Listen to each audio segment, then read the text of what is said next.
Hey everybody, welcome back to my channel.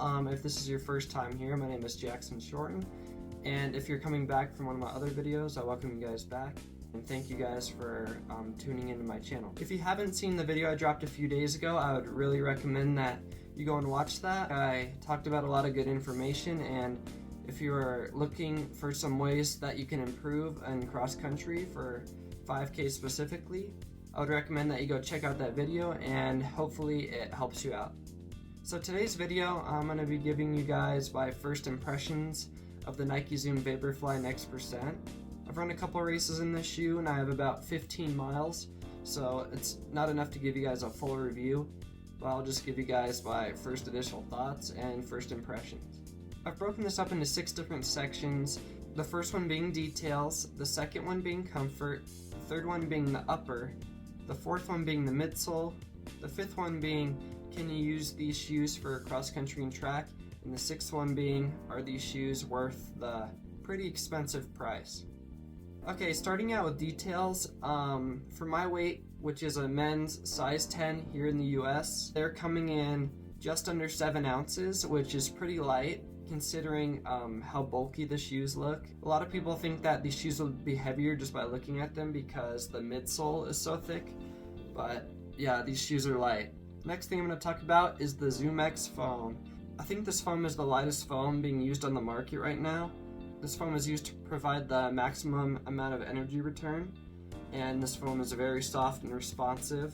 When a lot of people first put on the shoes, they describe it as feeling squishy, which would make sense because the foam is pretty squishy and does crease pretty easily, but overall the foam is very responsive and very comfortable when you step your feet in it. The stack height of this shoe is 40 millimeters in the heel and 32 millimeters in the forefoot.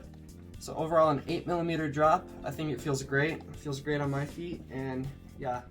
Okay, so next is the carbon fiber plate. I feel like this is what the shoe is mostly known for because I think Nike was the first company to really start trying out this concept with the full-length carbon fiber plate. This plate is used to provide a propulsive sensation to help keep your leg turnover steady when you start to feel fatigued, at the end of a race when lactic acid is building up and your legs are generally just feeling tired.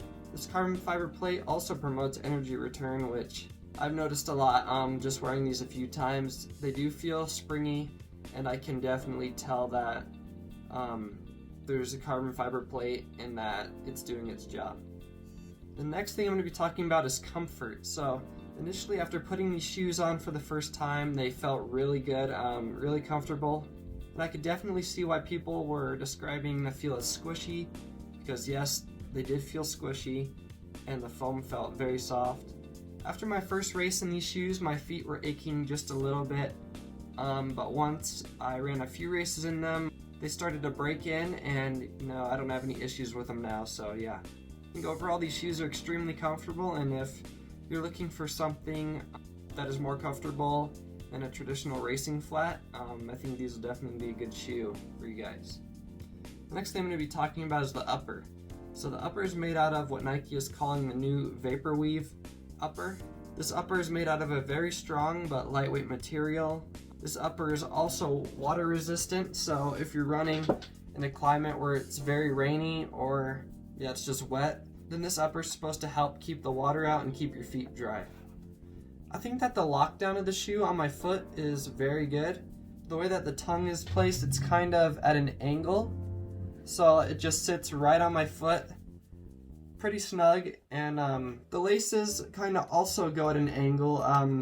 I think this is also used to help lock down your foot, but overall locks down my foot very tight, and I haven't had too many issues with it. There's also some padding in the heel right here that kind of helps to secure your heel and lock your heel in, because in past shoes I had my heel slipping around, and in this shoe I've never had anything like that happen.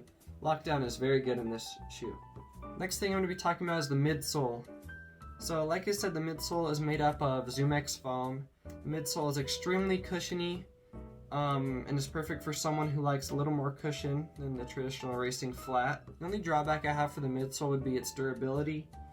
because I've only done 15 miles in these shoes, and I'm already noticing a little bit of creasing in the midsole.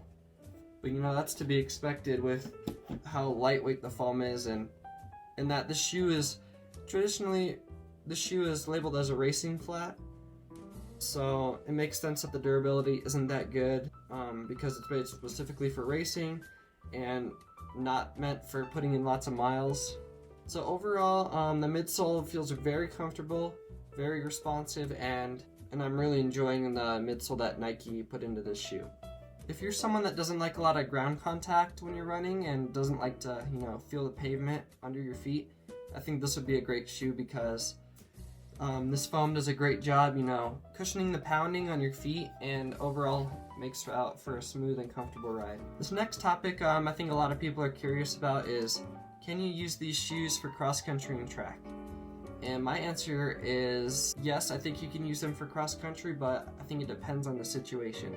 So obviously, if the course has a lot of concrete or hard surfaces, then yes, you can use these shoes because that's what they're designed for.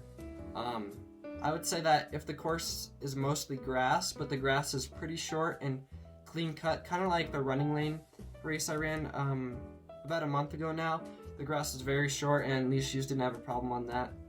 I'd say the only time that you probably shouldn't wear Next Percents for cross country is if it's really wet or really muddy or really rocky, because if it's really rocky, it might damage the shoe, and if it's really muddy and wet, then probably won't get good traction, and I would recommend spikes in that situation. So overall, yes, I think you can use Next Percents for cross country, just depending on the situation. But yeah, most cases it should work out for you guys, and I've tested the Next Percents on grass, concrete, dirt, and they've performed well on every situation. I think this is a very versatile shoe, and that's why I bought it for this cross country season.